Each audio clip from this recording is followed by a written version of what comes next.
अच्छा, Roman numerals को देखकर सबसे पहले दिमाग में क्या आता है? शायद एक पुराना अजीब सा सिस्टम जो मैथ्स के लिए तो बिल्कुल बेकार है। पर क्या हो अगर मैं कहूं कि हम सब इन पुराने सिंबल्स को पूरी तरह से गलत समझ रहे हैं? ये एक बहुत ही कॉमन सोच है ना, कि ये अंक आज के ज़माने की कैलकुलेशन के लिए बने ही नहीं थे। लेकिन क्या ये बात वाकई में सच है? और हाँ, लोग इसके पीछे कुछ वजह भी बताते हैं, जैसे कि ये दिखने में अजीब है, इनमें जीरो नहीं है, जो एक बहुत बड़ी प्रॉब्लम लगती है, और CXXXVI को XLVI से मल्टीप्लाई करने की कोशिश करना। मतलब ये तो एक बुरे सपने जैसा ही है ना? तो क्या ये सच में सिर्फ इतिहास का एक भद्दा सा हिस्सा है जो बस पुरानी किताबों और घड़ियों पर ही अच्छे लगते हैं? चलिए जरा इस बात की तह तक जाते हैं। हम सब ने स्कूल में इनके बारे में थोड़ा बहुत तो पढ़ा ही है। ये कभी किसी सुपर बोल के आखिर में दिख जाते हैं या किसी पुरानी फिल्म के क्रेडिट्स में, लेकिन हमारे रोज की जिंदगी में ये एकदम बेकार लगते हैं। तो इससे पहले कि हम इस पूरे मिथ को बर्स्ट करें, चलिए फटाफट से वो नियम याद कर लेते हैं जो हम सबको कभी न कभी सिखाए गए थे। ये है बेसिक सिंबल्स। आई का मतलब 1, वी का 5, एक्स का 10 और ऐसे ही एम तक, जिसका मतलब है 1000। यहाँ तक तो सब ठीक है, सिंपल है। तो बेसिकली इसके पीछे दो मेन प्रिंसिपल्स काम करते हैं। जब बड़ा अंक पहले आता है जैसे VI में, तो हम जोड़ते हैं, 5 जमा 1 हुआ 6। लेकिन जब छोटा अंक पहले आता है जैसे IV में, तो हम घटाते हैं, 5 घटा 1 हुआ 4। मतलब सारा खेल ऑर्डर का है। और हाँ, कुछ और नियम भी हैं, जैसे एक सिंबल को ज्यादा से ज्यादा 3 बार रिपीट कर सकते हैं, V, L और D को कभी रिपीट नहीं करते। और सब्ट्रैक्शन यानी घटाने के भी अपने कुछ खास नियम हैं। सुनने में थोड़ा कॉम्प्लिकेटेड लगता है ना? ठीक है, तो ये तो हो गए नियम जो हम सब ने स्कूल में पढ़े हैं। लेकिन असली कहानी तो अब शुरू होती है। आइए देखते हैं कि इसके पीछे का वो छुपा हुआ लॉजिक क्या है। अब ये एक बहुत बड़ा दावा है। सिंसिनाटी यूनिवर्सिटी के जॉन एन मार्टिन का कहना है कि हम सब गलत हैं। तो सवाल ये है कि अगर हमारी समझ गलत है तो फिर सही क्या है? और असल में प्रॉब्लम यहीं से शुरू होती है।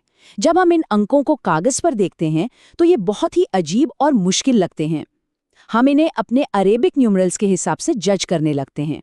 लेकिन क्या हो अगर हम गलत टूल का इस्तेमाल कर रहे हों? क्या हो अगर ये सिस्टम कभी कागज के लिए बना ही नहीं था? ये है रोमन एबिकस। असल में रोमन अंक कोई नंबर नहीं है जिन्हें हम कागज पर गुणा भाग करें।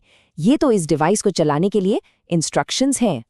तो सवाल ये है कि आखिर ये काम करता कैसे था? चलिए इसे समझते हैं। देखिए, हर लाइन 10 की पावर को दिखाती है। नीचे वाले मोती यूनिट्स को और ऊपर वाला मोती 5 को। तो CCCXVI जैसा नंबर कोई कॉम्प्लेक्स कैलकुलेशन नहीं है। ये एक सीधा साधा इंस्ट्रक्शन है। सैकड़ों वाली लाइन पर 3 मोती सेट करो, दहाई वाली पर 2 और यूनिट्स वाली पर 6। ये एक फिजिकल एक्शन है, कोई मेंटल मैथ्स नहीं। तो सबसे जरूरी बात यह है कि जोड़ना और घटाना कोई मुश्किल मैथ्स प्रॉब्लम नहीं थी, बल्कि मोतियों को आगे पीछे करने और कैरी ओवर करने का एक सिंपल फिजिकल काम था।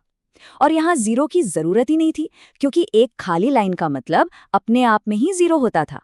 ये एक बहुत ही शानदार और एफिशिएंट सिस्टम था, बशर्ते इसे सही तरीके से इस्तेमाल किया जाए। तो एबाकस से हमें रोमन अंकों के पीछे का असली लॉजिक तो समझ आ गया, लेकिन उन जगहों का क्या जहां कैलकुलेशन का कोई काम ही नहीं है, जैसे घड़ियों पर? कमाल की बात यह है कि वहां भी एक अलग तरह का लॉजिक छिपा है।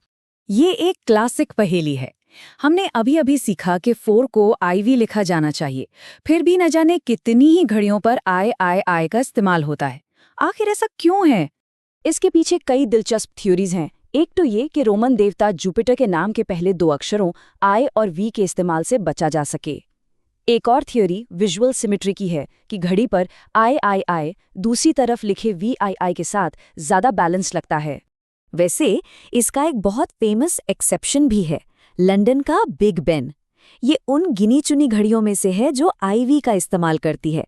इससे पता चलता है कि ये कोई पत्थर की लकीर वाला नियम नहीं था, बल्कि परंपरा और खूबसूरती का मामला था। और ये बात हमें वापस जॉन एन मार्टिन के कोट पर ले आती है।